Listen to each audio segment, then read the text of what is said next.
Welcome to Dorman Products Ford key fob installation video. Before you begin, this installation is considered simple. No prior car knowledge is needed and should be completed in about 5 minutes. Prior to programming, we recommend reading all instructions before attempting to program remotes.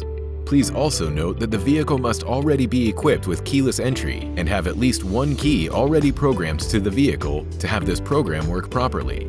Begin programming by first inserting the original working key fob into the ignition and keep all doors closed and unlocked.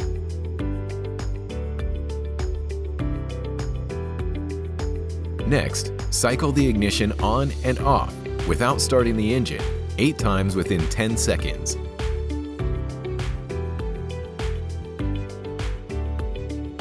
Press any button on the new remote. Repeat last step with any additional remotes you might want to program to this vehicle. Finally, turn the ignition off and test new key fob with vehicle.